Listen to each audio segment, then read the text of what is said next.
여러분 앤더슨이라는 여자가 있는데 결혼해가지고 그 남편이랑 계속 다퉈요.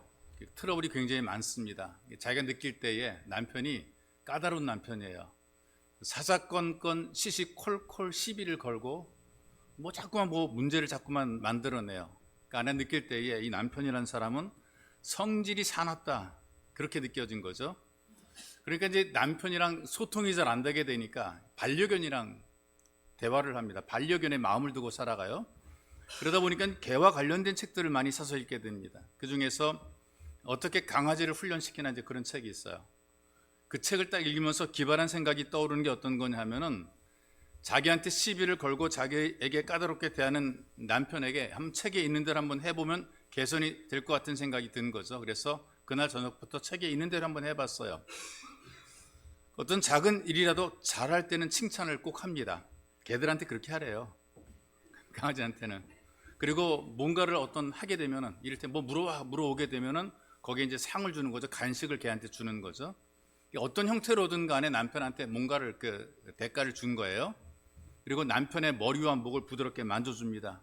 개들을 그렇게 하면 좋아하는데요. 개들 머리랑 목도림을 만져주면 개들이 좋아한단 말이죠. 그런 것처럼 이 아내가 남편의 머리와 목을 부드럽게 만져줬어요. 그런데 적중한 거예요. 방법이. 남편이 좀 달라집니다. 좀 친절해지고 부드러워지게 되고, 그러니까 앤더슨이란 여인이 성공이라고 굉장히 기뻐했어요. 그리고 남편도 기분이 좋아집니다. 근데 어느 날 남편이 퇴근해 보게 되니까 아내가 걔한테 뭔가 이렇게 하는데 가만히 보니까 자기한테 하는 것처럼 똑같이 하고 있는, 자기 목도리 만지고 자기 머리 쓰다듬는 것처럼 걔를 그렇게 만져주고 있단 말이죠. 그래가지고 아내가 강아지랑 놀고 있으니까 자기 혼자 들어와가지고 방에 들어와서 방에 탁 앉는 순간에 아내가 보던 책을 딱 보게 되는데 거기에 이런 책 제목입니다. 어떻게 강아지를 훈련시키나. 그걸 딱 펴가지고 읽어보게 되니까 아내가 자기한테 한 것이 개를 훈련시키는 방법으로 대한 거죠. 자기를 개처럼 취급한 아내에 대해서 엄청나게 실망한 거예요. 어떻게 나한테 이럴 수 있느냐. 그래가지고 성질이 더 더러워졌어요. 그러니까 아내는 성질이 더 못돼진 남편을 보고 실망을 하게 됩니다. 속으로 이렇게 생각하는 거죠. 아니 저 인간은 왜 개만도 못하냐? 개를 만져도 개를 잘 대해줘도 개가 잘하는데 사람인데 개보다 못하냐? 이런 생각을 하고 실망을 많이 했대요. 사람이 살아가면서 관계 속에서 실망들을 많이 합니다. 만남 속에서 또 대화 속에서 공동체 속에서 왜 그럴까 실망을 하게 되죠. 이 가족에도 마찬가지라고 생각이 되는데요. 어떤 남자가 고양이를 무서워합니다. 왜 그러냐? 자기를 쥐라고 생각하는 거죠. 나는 쥐야. 그 고양이를 보면 애가 막 나무떨 떨고 있어요. 그러니까 부모들이 가만히 보니까 얘가 정상이 아니기 때문에 정신병원에 입원시켜가지고 치료를 시킵니다. 그런데 이 아이가 나는 다 나았대요. 나 나았다. 나는 쥐가 아니라 그러니까는 의사도 진단해 보더니 다 나은 것 같다 이렇게 자기 쥐가 아니라고 고양이 안 무섭다 그러니까 그래서 아버지가 물어봤어요. 너 정말 괜찮냐? 그러면 나 쥐가 아닙니다. 정말 병원 나와도 되겠냐? 그러면 난 사실 병원에 있는 고양이가 무섭거든요.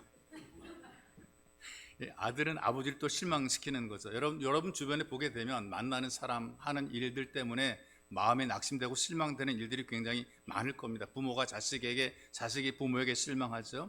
사람에게 실망하고 직장에 실망하고. 여러분들 살아가면서 마음에 꼭 드는 일 있습니까? 마음에 꼭 드는 사람 있습니까? 이건 정말 꼭 하고 싶은 그런 일들이 있습니까? 여러분들이 살아가다 보게 되면 실망스러운 일들이 굉장히 많은 거죠. 그런데 그냥 넘어가는 겁니다. 실망해도 그냥 아닌 것처럼 살아가는 거란 말이죠. 생각한 대로 다 되거나 기대한 대로 다 되면 얼마나 좋겠어요. 그런데 안 되니까 우리 또 실망하죠. 이 길로 가면 될 줄 알고 갔는데 안 되니까 실망하는 것이. 이 일하면 성공할 줄 알고 시도했는데 이게 안 되니까 또 실망하고요. 여기 투자하게 되면 대박 날 줄 알았는데 안 되니까 쪽박이 나니까 또 실망하게 되고. 그러니까 우리 주변에 보게 되면 실망하는 일들이 너무나 많은 거예요. 근데 모든 사람이 전부 다 실망 속에 사는 것은 아니고요. 그럼에도 불구하고 서로 이해하며 살아가는 경우들이 많고 그럼에도 불구하고 기대를 가지고 사는 사람들이 많이 있습니다. 여러분 오늘 여러분과 함께 교도한 말씀을 보게 되니까 하나님에게 실망한 사람, 여러분도 하나님에게 실망하신 적이 있나요? 하나님에게, 사람이 아니고 하나님에게 실망한 사람의 모습이에요. 그리고 또 이 실망을 극복해 가는 과정을 우리에게 보여주고 있어요. 사람이 하나님에게 실망해요. 여러분들이 아버지라고 부르시는 그 좋으신 하나님에게 실망해요. 왜 실망하는 줄 아세요? 기대가 무너지니까 실망하죠. 하나님에게 걸었던 기대가 무너지는 겁니다. 하나님에게 이렇게 해주기를 원했는데 그렇게 안 해주는 거란 말이죠. 이 시를 통해서 마음에 고백한 사람은 아삽이란 사람. 아삽이 누구냐 하면은 성전에서 찬양을 맡아 지휘를 하는 지휘자예요. 그러니까 꽤 그래도 신앙 있는 사람 아니겠어요? 예배를 드릴 때에 성가대들을 끌어모아서 성가대들을 데리고 레위인 성가대를 데리고 하나님 앞에 찬양으로 영광 돌리는 사람이거든요. 그 믿음이 좋은 사람이죠. 신앙적인 사람입니다. 하나님 의지하던 사람이고요. 하나님께 찬양 올리던 사람인데 그래도 실망해요. 많은 사람이 신앙생활 속에서 하나님을 향해 실망하는 거란 말이죠. 어떻게 실망하는 줄 아십니까? 1절, 2절의 말씀이 이런 내용이거든요. 하나님께 부르짖어 기도하면은 귀를 기울이신다 그랬기 때문에 이걸 믿고 기도했단 말이죠. 내가 기도할 때, 간절히 기도할 때 하나님께서 들으신다 라고 하는 그런 믿음을 가지고 기도했는데, 그래서 어려움을 당할 때 하나님을 찾았었는데, 밤을 새워 기도했는데 하나님이 침묵하는 거예요. 간절히 기도하면 들으신다 그랬는데 하나님이 해결할 줄 알고 기도했는데 하나님이 침묵하는 거죠. 그러니 이런 신앙적인 기대가 무너지게 되니까 불안해지게 되고 심령이 상하게 되고 하나님을 향해서 실망을 하게 되는 겁니다. 근데 기대가 무너지는 것은 그러려니 할 수 있는데요, 실망을 할 때에 참 이 하나님에게 대한 실망을 하게 되니까, 하나님이 기대를 무너뜨리니까 엄청나게 마음에 상처가 되는 거예요. 하나님, 내가 이렇게 열심히 기도했는데, 이렇게 열심히 봉사했는데, 내가 한 주도 빼놓지 않고 열심히 예배를 드렸는데 하나님 나한테 해주시는 것이 무엇입니까? 이제 이런 생각을 하게 되죠. 그러니까 본전 생각하는 거예요. 실망이 찾아오게 되는 거죠. 이런 일들이 크든 작든 사람들의 마음속에 하나님을 향한 서운함이 있을 때가 있단 말이에요. 모세 와인버그라고 하는 그 유대인 랍비가 있어요. 랍비가 성경 교사잖아요. 이 사람이 독일 히틀러 정권 하에서 그 유대인들을 핍박하는 그 핍박 속에서 가족을 다 잃어버리는 고통을 당했어요. 랍비들은 지금도 독특합니다. 빵떡 모자를 쓰게 되고 수염을 기르고 그런 자기의 어떤 랍비라고 하는 독특한 외적인 표현을, 옷도 그렇고 그렇게 살아가는데요. 이 사람들이 비밀 경찰에게 붙잡혀 수용소로 끌려갔어요. 유대인들을 돼지라고 멸시하면서 막 특별히 랍비들에 대해서는 더 아주 강력하게 핍박하는데 막 수염을 잡아 뽑으니까 생살이 뜯겨져 나가는 거예요. 면도가 아닙니다. 땡겨서 뽑아버리니까 그 얼굴에 생살이 뜯겨져 나간단 말이에요. 그 가죽이 벗겨지는 고통을 당하는 거죠. 그 수용소들에 가보게 되면 유대인들이 다 모여 있으니까 거기 가게 되면은 자기가 이제 새로운 신입이라고 인사를 하게 돼요. 인사를 하는데 보니까 이름을 말하는데 자기 동생의 이름을 말하기를 놀라봤더니 자기 동생이 얼마나 고통스럽고 얼마나 힘들었는지 형제가 서로를 몰라보는 거예요. 얼마나 그 핍박을 받았고 얼마나 고통을 많이 당했는지 형제가 형제를 몰라볼 정도로 그렇게 힘들었어요. 동생과 함께 생활하다가 다른 곳으로 이동을 하게 되는데 동생이 지쳐 쓰러지게 됩니다. 몇 번 힘없어 쓰러지게 되니까 독일군이 그냥 그 자리에서 총으로 쏴서 사살해 버렸어요. 눈앞에서 자기 동생이 죽는 것을 목격했어요. 속으로 얼마나 원망이 되는지, 하나님이 과연 계시면, 살아계시면 이런 일이 어떻게 일어나는가, 이런 고통을 왜 보고만 계시는가, 하나님 계십니까 안 계십니까 하면서 하나님께 원망을 했단 말이죠. 유대인들이 원래 그 하나님에 대한, 여호와 하나님에 대한 신앙을 갖고 있기 때문에 그 하나님 계십니까 안 계십니까 라고 원망했단 말이에요. 그리고 독가스실에 끌려갔다가 죽기 직전에 독일이 망하는 바람에 겨우 살아났어요. 살아나 보니까 가족 다 잃어버렸죠. 자기 꼴이 처지가 말이 아니죠. 상실감 때문에 실망했어요. 생명 건져 살면 뭐합니까? 다 잃어버렸는데 의미가 없는 거죠. 하나님 죽었다고 생각했고 독일군에 대한 증오심이 가득한, 저 독일 놈들 다 죽여야 되고 멸망받아야 되고 저주받아야 되고, 이런 고통과 절망 가운데 무기력함 속에 있을 때에 그리스도인 가정이 이 사람을 가족같이 대해주면서 이 사람에게 하나님 말씀을 전달해 줍니다. 예수님께서는 십자가에 못 박는 유대인들을 용서하셨다. 그러면서 예수님에 대한 소개를 했어요. 예수님을 소개를 하다 보게 되니까 자기를 선하게 대해주기 때문에 예의상이라도 예수를 믿는다고 고백을 했고, 그렇게 고백하다 보니까 예수님께서 진짜 자기 개인의 구주로 영접을 하게 됐어요. 이분이 깨달은 게 어떤 것이냐면은 하나님은 절대로 나를 버리거나 떠난 사실은 없다, 이걸 깨닫게 된 겁니다. 이 사람이 고백을 통해서 하나님의 보호와 은혜를 고백을 해요. 지금 살아온 사람들은 완전히 버림받은 삶인데 지나고 보니까 나를 버린 것은 아니었다는 것이죠. 나를 인도해 주셨다. 수용소에서도 나를 지켜주시고 자살하려고 할 때도 함께 하셨다. 결국 나 같은 죄인을 구원하시고 예수를 믿게 하셨다 하면서 절대로 실망시키지 않는 하나님이라는 제목으로 간증을 한 거죠. 그래서 이분이 이런 얘기를 합니다. 생각대로 안 된다고 기도해도 달라진 것 없다고 실망하지 마십시오. 이렇게 간증을 하더라고요. 우리도 마찬가지입니다. 생각대로 안 된다고 기도해도 응답도 없고 달라진 것 없다고 실망하지 말아야 됩니다. 그 세계적인 전도자 가운데 그 빌리 그레함 목사님이 계시는데 이번에 사모님이 그 결혼하기 전에 자기가 좋아하는 남자를 놓고 기도를 했대요. 근데 이렇게 한 기도가 7번이래요. 최소한 7명을 놓고 기도한 하나님 이 남자를 내 남편으로, 이 남자를 내 남편으로. 그래서 7명을 놓고 간절히 기도했는데 다 안 됐대요. 결혼할 나이가 막 차고 지나고 넘어가게 되니까 불안초조한데 하나님이 자기를 실망시키는 것 때문에 굉장히 속상했대요. 그런데 8번째 남자인 빌리 그레함을 만나게 해주시고 이 빌리 그레함과 결혼하게 했다는 거죠. 이 사모님이 이런 간증을 해요. 응답받지 못한 기도들로 인하여 하나님께 감사드립시다. 미리 응답받았더라면 빌리 그레함이라는 그 위대한 전도자를 만나지 못했을 겁니다. 그런데 8번째 남자인 빌리 그레함을 만나게 하셔서 자기도 빌리 그레함의 아내로서 하나님의 큰일에 쓰임받은 것에 대해서 감사를 드리는 것을. 우리가 원하는 기대대로는 안 됐지만 그러나 하나님의 기대대로 된다면, 하나님의 뜻대로 된다면 우리가 실망할 이유가 없다, 이걸 얘기해 주는 것입니다. 그러니 여러분, 인생을 살면서 내가 원하는 대로 안 돼도 하나님께서 원하시는 대로 되면 우리는 하나님께 감사해야 됩니다. 실망하지 말아야 됩니다.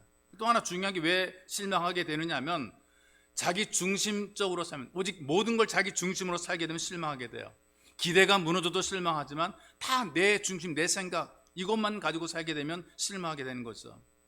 시를 고백한 이 아삽을 보니까 자기 문제를 가지고 기도하다가 기대대로 안 되게 되니까 실망하잖아요. 아무리 기도해도 안 들으시는 것을 보니까 자기는 어떤 사람이 불쌍한 사람. 하나님, 남들의 기도는 들어주시는 것 같은데 왜 내 기도는 안 들어주십니까? 자기는 다른 사람보다 굉장히 불쌍한 사람, 자기는 별로 쓸모없는 사람, 이런 사람처럼 생각하게, 자기 중심적으로 보니까 그렇게 되는 거죠. 그래서 실망하는 말이 7절에 주께서 영원히 버리실까? 다시는 은혜를 베풀지 아니하실까? 아, 나는 불쌍한 인생이네. 하나님의 은혜를 누리지 못하는 한심한 인생이라고 자기를 스스로 바라보고 있는 거란 말이죠. 하나님 우리에게 준 마음 가운데에 그 아주 굉장히 은혜로운 마음이 뭐냐 하면요, 불쌍히 여기는 마음이에요. 연민이라고, 연민의 정 이렇게 얘기를 하게 되는데, 이런 마음이 있기 때문에 어려움을 당할 때 같이 아파하잖아요. 누군가 내가 사랑하는 사람이, 내가 아끼는 사람이 힘들고 어려울 때에 마음 아파하고 같이 울어주고 우리가 위로해 준단 말이죠. 그리고 함께 사랑도 나누게 되고요. 불쌍히 여기는 마음이 있기 때문에 그런 거죠. 그런데 이 불쌍한 마음이 자기를 향하게 되면, 나는 너무나, 그 사람이 불쌍한 게 나는 너무나 불쌍해 자기를 향하게 될 때 우리는 자기 연민이라 그래요. 실망을 자꾸 하는 사람, 많이 실망하는 사람일수록 자기 연민에 빠진 사람이 많은 거예요. 자기보다 더 나은 사람과 비교를 많이 해요. 그러다 보니까 늘 나보다 좋은 사람, 나은 사람과 비교하다 보니까 자기는 늘 불쌍한 사람, 늘 한심한 사람, 늘 안 되는 사람. 아, 저 사람은 나보다 좋은 차를 타고 다니고, 나보다 더 좋은 직장에서 일하고 있고, 나보다 더 많은 돈을 벌고 있고, 바로 유능하지도 않은데 나보다 빨리 승진하고, 자꾸 남과 비교하면 자기는 불쌍하게 바라보는 거죠. 나보다 못한 여자가 나보다 더 따뜻하고 자상한 남편을 만났을 때, 아, 저 별거 아니었었는데, 부러움이 또 생겨나는 거죠. 다른 사람은 나보다 더 잘났고 매력적이고, 그래서 세상은 불공평하고 자기는 불쌍하고, 이렇게 받아들이는 거예요. 어떤 사람 자기가 돈이 없어서, 가진 게 없어서 가난하다고 실망해요. 남부럽지 않게 경제적인 여유를 가지고 사는 사람은 또 자기가 가난하다 그래요. 뭐가 가난하냐 이렇게 얘기를 해보기엔 돈밖에 가진 게 없어가지고 가난하대요. 이 사람이 갖고 있는 것도 누려도 주어도 제대로 누리지 못하는 사람들이 많거든요. 이런 마음을 가질 때에 자기 연민이라 그래요. 늘 자기만 불쌍하게 생각하는 거죠. 자기에 자꾸만 실망하는 거죠. 의욕도 상실하게 되고, 적당히 살아가게 되고, 난 원래 그러니까, 난 원래 그래, 그러니까 그냥 이렇게 살다가 죽을래. 왜? 자기 연민에 빠지게 되면 난 원래 그런 사람이기 때문에 난 이렇게 적당히 살다 죽을래, 그래요. 여러분, 실망하게 되니까요, 사는 게 재미가 정말 없거든요. 예수 믿는 거 신앙생활 고역이죠. 속이 상하니까 잠도 오지 않죠. 여러분이 경험했던 것 가운데 속상함, 잠 오지 않은 것, 그리고 신앙생활도 참 힘들고 어려운 것 여러분들이 경험했을 겁니다. 그럼 왜 이렇게 됐을까? 이유는 다 하나님 때문에. 4절에 보니까요, 주께서 나로 눈을 붙이지 못하게 하신다 그랬어요. 실망하는 사람들이 대부분이 문제를 누구한테 돌리는가? 다 너 때문에 남 탓으로 하는 경우들이 굉장히 많아요. 그래서 여러분 주변에 많이 듣는 말 있죠? 나 너한테 실망했어. 당신에게 실망했어. 무엇 때문에 실망했어? 뭐 다 주변 때문에, 내가 아니라 다 주변 때문에 다 내가 실망했다는 거예요. 그리고 이렇게 실망한 나는 굉장히 불쌍한 사람인 거죠. 처량하죠. 내 꼴 좀 보세요. 하나님은 더 이상 나한테 사랑의 하나님도 아니시고 나한테는 은혜도 베풀지 않으신다네. 하나님은 나에게 관심도 없고 인자하심도 없이 메마른 분, 내 마음도 몰라주고 내가 원하는 대로 안 해준다고 하나님 원망을 하고 있단 말이 있어. 여러분, 하나님께서 여러분의 마음대로 해주지 않는다 하실지라도 여러분들이 하나님을 향한 마음을 변치 않게 되면 절대 여러분들이 실망할 이유가 없습니다. 왜냐하면 이제 여러분들이 하나님이 원하시는 대로 인도를 받게 되는 것입니다. 하나님은 절대로 여러분들 실망시키지 않으십니다. 실망시키지 않으시는 하나님의 인도를 받아 가시기를 주님의 이름으로 축복합니다. 그럼 어떻게 이 실망의 자리를 벗어날 수 있을까요? 도대체 어떻게 이 실망의 자리를 이겨낼 수 있을까요? 그거 가운데 하나가 제일 먼저가 내가 누구인가를 알아야 돼. 이걸 발견해내야 되는 것이란 말이 있어. 이 아삽이라는 사람이 실망에 가다가 뒤바꾸는 인생의 전환점을 고백을 하게 됩니다. 깨어난 거죠. 10절에 보십시다. 내가 말하기를 이는 나의 연약함이라. 그 전까지 어떻게 했는가? 하나님 때문에 하나님이 안 해주시고 나만 이렇게 만들어 놓으시고 이런 원망, 이런 불평, 이런 것이 있었는데 보니까 자기의 연약함을 지금 다시 보게 되는 거예요. 왜 그러냐? 이는 나의 연약함이라. 내가 왜 실망했는가? 내 연약함이라. 자기 연약함을 발견하면서 이 실망의 자리를 벗어나게 되는 것은 하나님이 능력이 없으신 분이 아니라는 겁니다. 하나님께서 사람을 실망 안 하고 만드신 것이 아니라는 거예요. 그럼 뭐가 문제냐? 내가 하나님을 온전히 의지하지 못한 것이죠. 그래서 이제부터는 바꾸는 겁니다. 내가 나의 연약함 때문에 문제가 생겨서 이제는 나는 하나님을 강하게 믿겠다. 하나님에게 전폭적으로 믿겠다. 하나님을 의지하면서 이 고난도 이유가 있다라고 생각을 합니다. 여러분들이 가전제품 쓰잖아요. 집에서 쓰는데 요즘에는 우리나라는 전부 다 220V로 전부 다 그 가전제품들이 바뀌어지게 되고 그리고 모든 전기 용품들이 만들어졌는데 지금도 유럽이라든가 그 동남아라든가 또 아니면 미국 같은 경우도 110V예요. 220V 쓰는 나라 그리 많지 않고 그래서 겸용으로 많이 쓰는 경우들이 있습니다. 두 가지가 겸용으로 나오게 되고 해외로 가시는 분들 가운데는 이 두 가지 겸용으로 쓸 수 있도록 그렇게 준비해서 가게 되거든요. 근데 전용으로 쓰는 것, 겸용으로 안 되고 전용으로 쓰는 것들이 있어요. 110V짜리 기구를 깜빡 잊어버리고 220V에다가 연결하게 되면 파박 하고 과열이 돼서 내부가 타버리게 된단 말이죠.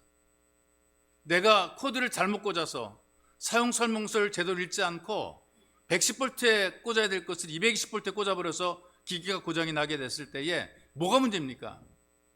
이거 전열 기구가 문제입니까? 아니면 사용 설명서대로 사용하지 못한 내 자신이 문제입니까?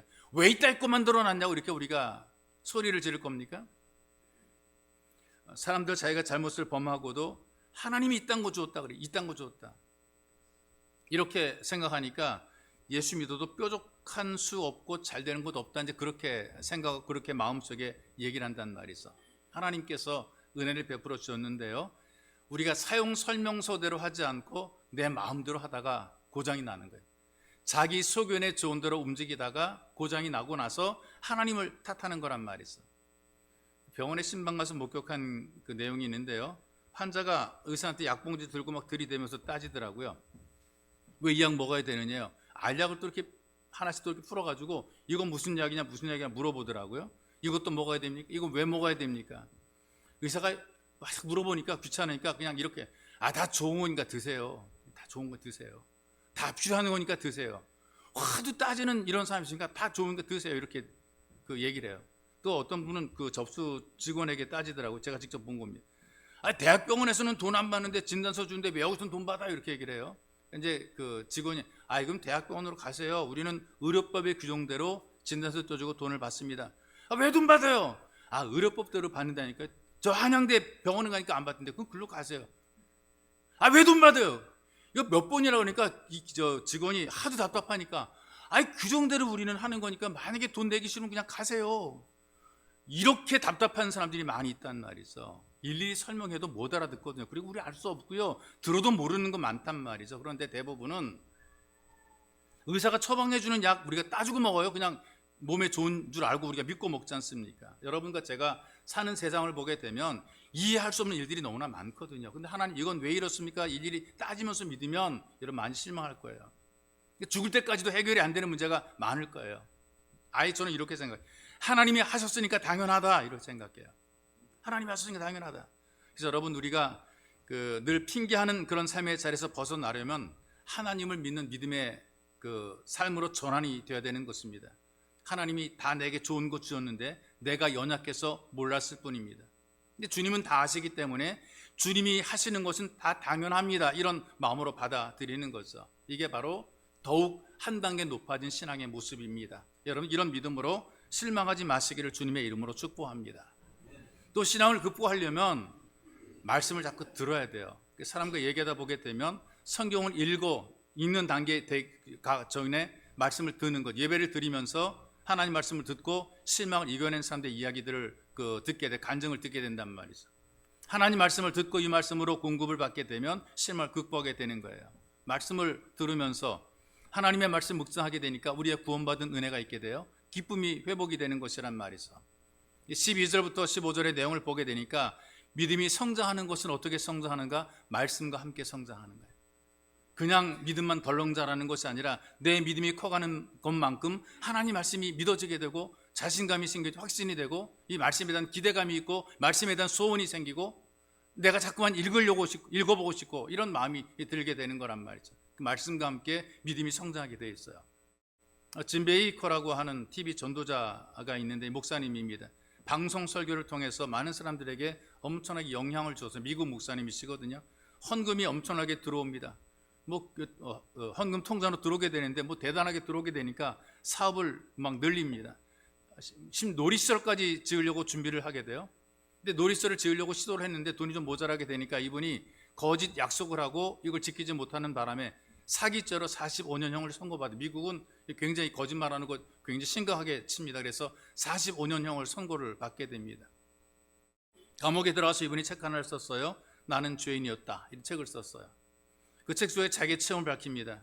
어느 날 꿈을 꾸는데 예수님이 가까이 오시더니 자기 눈을 쓱 빼가지고 이 짐 베이커 목사의 눈에 예수님의 눈을 끼워주시더래요. 그리고 이렇게 말씀하시더래요. 이제 내 눈에 끼워진 나의 눈으로 모든 것을 바라보아라. 지금까지는 자기 눈으로 모든 걸 바라봤는데 이제 내가 네 눈을 빼고 내 눈을 거기다 끼워줬으니까 내 눈으로 모든 걸 바라보아라. 꿈에서 깨어나가지고 이 짐 베이커 목사가 하나님 말씀을 묵상하고 읽기 시작을 했어요. 과거의 설교들이 어떤 내용이냐 하면은 건강, 부 이걸 설교를 많이 했어요. 왜 그러냐? 방송 프로그램 유지해야 되거든요. 기독교 오락 공간이 필요했던 거죠. 문화가 세상적인 문화는 많이 발전했는데 기독교 문화가 발전이 안 됐기 때문에 기독교적인 문화 공간을 만들기 위해서 돈이 많이 필요했어요. 그래서 물질의 축복을 많이 강조했어요. 번영신학이라고 해요. 번영신학. 우리가 예수를 잘 믿고 믿음 생활을 하게 되면 이 번영하게 해주시는 하나님의 은혜가 있다. 전혀 틀린 말은 일부는 맞는 말이에요. 왜냐하면 성경에도 아브라함도 거부고 이삭도 부자고 욥도 동양에서 최고의 부자였기 때문에 번영신학. 근데 하나님이 주시는 그 복을 보니까 이런 물질의 복, 재물의 복도 있지만 고난도 함께 담겨 있는 것을 보게 된 것이죠. 바뀐 눈으로 보니까 이게 보이는 거예요. 요셉은 노예로 생활했어요. 다니엘은 사자굴 속에 들어갔어요. 예수님도 배척을 당했어요. 세례 요한은 목배임을 당해 죽었어요. 그리고 이 감옥에서 이런 이야기들을 들으면서 말씀을 들으면서 깨달았습니다. 자기의 죄를 회개했어요. 아, 내가 한쪽만 보았구나. 그냥 오로지 재물에 눈이 어두워서 번영할 수 있다, 부자 될 수 있다, 돈 많이 벌어라, 축복이 이거다라고 하는 이 번영에 대해서 이것만 강조했는데 그것이 아니라 고난 속에도 하나님의 은혜가 있다는 사실을 깨닫게 된 거죠. 그래서 하나님의 은혜를 참 깨닫고 난 이후에 계속해서 하나님 앞에 회개를 하는데 자기에게 실망한 것이 어떤 것이냐, 목사가 믿음을 지키다가 박해를 받고 감옥에 들어간 것은 이건 신앙적으로 괜찮습니다. 믿음을 지키 핍박으로 감옥에 들어가는 것은 이것은 신앙의 정조를 지키기 위해서 정말 존경할 만한 일인데 이 믿음을 지키는 게 아니라 사기죄로 45년 선고를 받고 감옥에 들어갔으니 얼마나 이게 참 한심한 거예요. 그래서 자기 죄를 회개하면서 열심히 성실하게 그 복무하다 5년 후에 모범수로 석방이 됐어. 그리고 나서 LA 빈민촌에 자원봉사로 이제 그 복음을 증거하게 됩니다. 그리고 석방된 이후에 나는 죄인이었다는 책을 써서 감동을 주는 것이 있죠. 감옥에 들어간 사람들을 보게 되면 대부분 실망하는데 누구 때문에 무엇 때문에 자꾸 이제 실망하게 되고 또 그다음에 감옥에 들어가는 자기 때문에 실망하는 경우도 있어. 그런데 하나님 말씀을 읽었더니 하나님 말씀을 들었더니 변하여 새 사람이 되었다. 하나님의 말씀이 성도들의 삶을 보장하는 거예요. 하나님 말씀이 유혹을 잃어버리고 되는 대로 살던 사람에게 구원의 감격으로 기쁘게 살아가도록 만들어 놓으시는 거란 말이죠. 여러분들은 하나님 말씀을 듣습니다. 매주일마다 하나님 말씀을 듣습니다. 시간마다 때마다 하나님 말씀을 듣습니다. 이 말씀을 들어보게 되면 내게 주시는 말씀으로 듣게 되면 실망을 극복을 하게 되고 능력 있는 성도가 되는 것입니다. 말씀으로 힘있게 일어서서 더욱 강한 믿음의 예수 가족이 되시기를 주님의 이름으로 축복합니다. 또 실망을 극복하는 세 번째 방법이 어떤 것인가? 하나님의 인도하심을 그냥 믿으셔야 됩니다. 하나님이 날 인도해 가신다. 실망으로 우려하던 사람이 이제는 감사를 합니다. 하나님도 별 수 없나 보다 이렇게 의심했던 사람이 주님의 능력을 찬양하는 것이 이 본문의 내용이란 말이죠. 하나님의 인도하심이 그런 과정에서 하나님의 인도하심이 깨달아진 겁니다. 그리고 지난 옛날 과거에 날 인도하신 그 하나님께서는 여전히 지금도 그리고 오늘도 인도하신다는 거죠. 그러면서 하나님께서 인도하신다면 실망할 이유가 없다. 세상에서 만나는 고난도 별거 아니다. 여러분 세상에 만나는 고난도 별거 아닌 하나님이 날 인도해 가신다면 그 별거 아닌 거예요. 까짓거 별거 아닌 거예요. 하나님께서 인도해 가시는데 뭐가 걱정이냐? 이런 믿음을 가지면 이런 마음을 가지면 우리 두려울 것도 없고 실망할 이유가 전혀 없어요. 미국의 대학에서 한 가정에서 이제 대학 기숙사 생활하는 그 딸한테 편지가 왔어요. 대부분 미국 대학을 보게 되면 다 가정을 떠나 기숙사 생활을 많이 하게 되고요. 자기들이 스스로 아르바이트를 하면서 돈을 벌어서 학비를 조달하고 이제 이런 일들을 하게 되는 거거든요. 그러니까 기숙사에 가 있는데 이 아이가 편지를 보낼 때 자기가 살고 있는 기숙사에 불이 났대요. 불이 나가지고 연기를 많이 들이마셔서 졸도했는데 병원에 입원했는데 거기에서 자기를 정말 정성스럽게 치료해주던 남자 보조 간호사를 딱 만나게 된 거죠. 그 남자 간호사가 자기를 얼마나 애틋하게 치료해 주는지, 얼마나 애틋한 마음으로 자기를 챙겨주는지 마음이 동해서 사랑해서 결혼을 약속하고 동거를 시작했대요. 그러다 보니까 아이를 가져가지고 학교를 휴학하게 되었고 또 동거하는 남자는 그렇게 애틋하게 자기를 챙겨줬었는데 술버릇이 너무나 고약해서 직장에서 해고를 당했습니다. 나는 이 남자와 멀리 알래스카로 이사하려고 합니다. 부모랑 엄청 멀어지게 되는 거예요. 그리고 아이를 낳으면 곧 결혼하려고 합니다. 부모님을 사랑하는 딸이 이런 편지를 보냈다면 여러분 어떻게 하시겠어요? 억장이 무너진다 그런 생각이 들겠죠. 딸이 이런 편지를 보내왔어요. 어떻게 하시겠어요? 기가 막힌 거죠. 부모는 기가 막혀 말이 안 나오는데요. 근데 이 편지의 제일 끝에다 작은 글자로 그 후신, PS라 그러죠. 후신, 추신을 좀 달았어요. 거기 몇 마디를 더 써놨습니다. 지금까지 쓴 글은 결코 사실이 아니거든요. 너무 걱정 마세요. 하지만 화학시험에는 낙제를 했고 용돈이 필요해요. 부모님도 알지 못하는 남자와 알래스카로 가는 것에 비하면 이 정도쯤 별것 아니죠. 용돈을 받아내기 위한 고도의 전략 전술이었습니다. 여러분 세상에 살면서 실망하게 만든 일들을 우리가 만날 수가 있거든요. 그런데 예수 믿는 사람들에게는 그까짓 거 별거 아닙니다. 우리가 예수님 인도를 믿는다면 별거 아닙니다. 왜냐하면 예수님께서 우리를 복 있는 자리로 더 좋은 자리로 인도해 가시기 때문에 이거 알게 되면 정말 답답한 이런 안개가 거쳐지게 되는 그런 기적을 우리가 누리며 살게 되는 거죠. 이런 믿음을 가졌던 우리 믿음의 선배들 때문에 여러분과 제가 지금도 이 믿음을 전수받고 있는 것입니다. 제가 자주 예화로 드리는 내용이 있습니다. 로마 시대에 빛 밖의 시대에 믿음을 지키기 위해서 성도들이 살았던 곳, 예배를 드렸던 바로 그곳을 카타콤이라 그러죠. 로마의 지하 묘지입니다. 또 터키 튀르키예에도 이런 지하 묘지들이 많이 있습니다. 얼마나 깊게 팠는지 한번 들어가게 되면 안내자 없이는 살아나오지 못할 만큼 복잡하게 만들어 놓았어요. 그래서 더 이상 들어가지 못하게, 어느 정도까지만 들어가고 더 이상 들어가지 못하게, 더 들어갔다가 길 못 찾아서 못 나오기 때문에 그런 거죠. 예수 믿는다는 것이, 신앙생활 한다는 것이 생명권 모험이기 때문에 그렇습니다. 우리가 그냥 동네 슈퍼 가는 것처럼 이렇게 왔다 갔다 하는 이것이 신앙생활이 아니고요. 사실은 목숨을 거는 것이 이것이 신앙생활이 되는 거고 예배자로서의 살아가는 삶이 되는 겁니다. 로마 군인들이 카타콤을 습격을 해요. 붙잡아가죠. 그런데 한꺼번에 많은 사람들을 붙잡히지는 않지만 근데 성도들이 흩어져 도망가다가 불의의 습격을 받게 된 그래도 몇 명의 성도들은 붙잡히게 돼 있어요. 고문을 합니다. 어디 있느냐? 나오라 그래라. 다 끌어내라. 고문한단 말이죠. 그런데 그 성도들이 얘기를 안 하죠. 우리도 모릅니다. 거기 들어가게 되면 어디에 어떻게 가는지 우리는 아무도 모릅니다. 그러니까 이 로마 군병들이 이 사람들을 십자가에 못 박아 죽게 만들어요.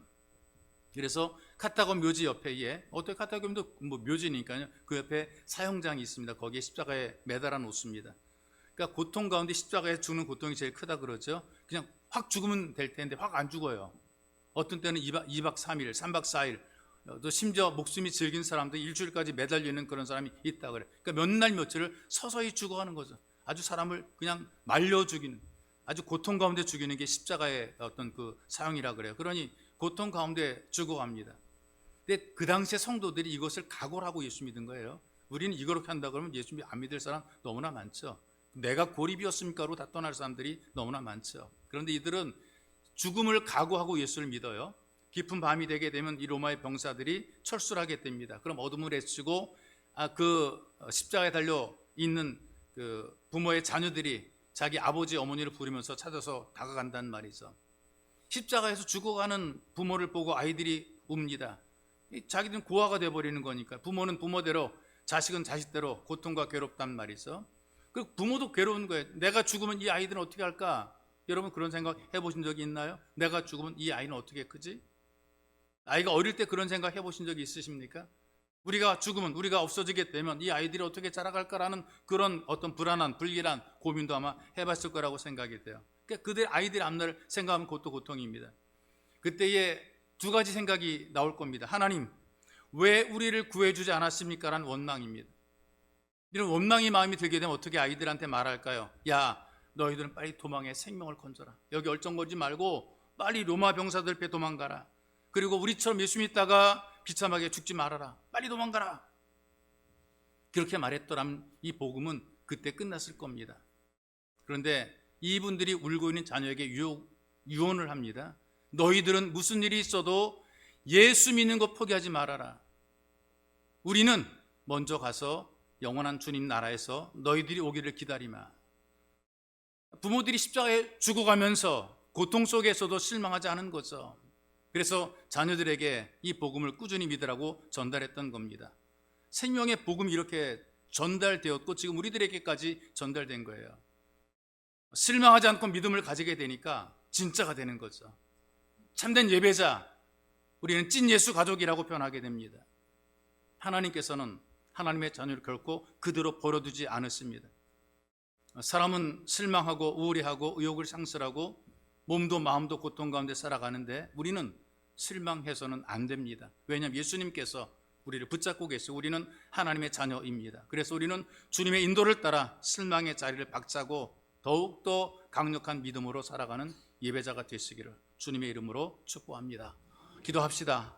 들은 말씀들처럼 우리가 기대가 실망하는 것은 기대가 무너질 때, 내가 원하는 소망대로 되지 않을 때, 기대가 무너질 때 우리는 실망해요. 그리고 나에게 실망할 때, 내가 이렇게 초라하고 불쌍한 존재라고, 나는 아무것도 아니라고 자기의 실망할 때 우리가 더 큰 실망에 빠지게 됩니다. 그래서 여러분, 이런 실망을 딛고 일어서는 것은 내가 누구니, 나는 부족한 존재고 하나님의 은혜가 필요한 존재고 나는 주님 없이는 살 수 없고, 이런 믿음으로 고백하는 것, 그리고 주의 말씀을 들으면서 이것은 내게 준 말씀이다, 이 말씀을 통해 힘을 얻게 되고, 그리고 주께서 하나님께서 날 인도하신다, 반드시 인도해 가신다, 이 믿음을 가지고 살아서 실망을 극복하고 능력 있는 믿음으로, 더욱 강력한 믿음으로 세워질 수 있기를 간절히 기도합시다. 함께 기도하겠습니다. 살아계신 아버지 고맙습니다. 우리에게 은혜를 베풀어 주시고 우리를 사랑하셔서 이 땅에 살며 눈에 보이는 것, 귀에 들리는 것, 여러 가지로 실망할 일들이 많이 있지만 우리를 돌보시며 손길을 따라 기대가 무너질 때가 있음에도 불구하고 우리가 무너지지 말게 도와주시고, 나에게 실망하고 나에게 좌절할 때 있지만 주님,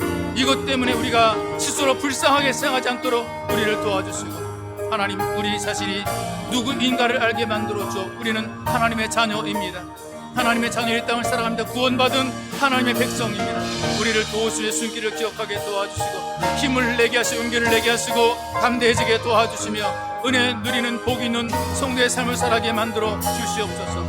특별히 살아계신 하나님 아버지, 우리의 귀에 들려진 주의 말씀이 우리를 이끄시는 말씀, 우리를 세우시는 말씀, 능력 있는 생명의 말씀이 되게 하소서. 주여, 우리가 주의 말씀을 통해 용기를 얻도록 도와주시고 실망을 벗어나게 만들어주시고 치유가 되게 도와주시고 회복이 되게 만들어주시고 말씀을 들은 자마다 용기 있고 담대하게 되어서 눈앞에 펼쳐진 모든 문제를 풀어가는 능력 있는 성도의 삶이 되게 만들어주고 더욱 강력해진 하나님의 자녀가 되게 만들어주옵소서. 더욱 힘있게 사는 성도의 삶이 되게 만들어주옵소서. 특별히 하나님의 인도가 우리에게 있음을 기억하게 도우소서. 하나님은 좋으신 아버지시라 우리 인도에 가시니 우리를 도우시니 자녀를 복되게 만드시는 하나님의 손길을 기대하고 마지막에 웃게 하시는 하나님의 은혜를 기억하며 끝까지 주님을 따라 최선을 다해 나갈 수 있도록 하나님의 실망을 극복하는 성도가 되게 만들어 주옵소서. 낙심하지 말게 도와주옵소서. 주님 믿고 따르게 만들어 주옵소서. 힘들어도 어려도 짓밟혀도 주님께서 이 인도에 가시는 것 믿고 기대하게 도와주시고 하나님의 손길을 따라 더욱더 좋아지고 더욱더 잘되며 강건해지는 믿음의 삶을 살아가도록 하나님 우리에게 은혜를 덧입혀 주옵소서. 생명의 복음이 생명의 말씀이 여기 있사오니 우리가 네게로 가리켜 고백했던 베드로의 고백처럼 주여 우리가 주를 떠나 살 수 없다니 주님 우리를 인도하시고 도와주시옵소서. 살아계신 아버지, 우리가 주의 이름을 간절히 부르고 강력한 예배자로 주님의 전에 출입을 하여도 때로는 우리가 원하는 대로 기대한 대로 안 되는 것 때문에 마음에 실망 낙심할 때가 있습니다. 이 땅에서 가장 불쌍한 사람 바로 나라고 생각하고 나 자신에 대해서 한심하게 인생을 살아갈 때가 있습니다. 주님, 이로 인해서 실망이 우리를 엄습하고 우리를 무겁게 짓누르며 일어서지 못하며 어렵게 살 때가 있었습니다. 그러나 주님, 말씀을 통해 내가 누구인가를 알게 하소서. 우리 힘으로 일어설 수 없고 우리 힘으로 해결할 수 없고 우리는 짐이 연약한 존재이며 문제가 만들어진 것은 하나님 때문이 아니라 바로 내 연약함과 내 부족함 때문인 것을 주 앞에 친히 고백을 하고 내게 준 말씀을 통해 용기와 담대함을 얻게 하시며 특별히 무엇보다 하나님 참 좋으신 아버지시라 우리 인도하시니 주의 말씀이 여기 있사오니 우리가 네게로 가오리까 주의 말씀을 따라 주의 인도를 받으며 복되게 살아가며 치유가 되고 회복이 되고 새롭게 되는 복 있는 예수가도 더욱더 강력해지는 하나님의 백성으로 살아갈 수 있도록 주님 우리를 도와주시고 어떤 문제가 있더라도 우리가 뒤로 물러서지 말게 도와주시며 믿음으로 승리하며 극복해서 하나님의 의의를 이루는 복된 예배자가 되게 하시며 우리가 손대는 일들과 머문 자리가 하나님의 은혜와 은총을 통해 복되게 만들어 주어서 우리가 진수로 복의 통로로 아름답고 복되고 귀하게 쓰임받게 인도해 주옵소서. 보배로우신 예수님의 이름으로 기도하옵나이다. 아멘.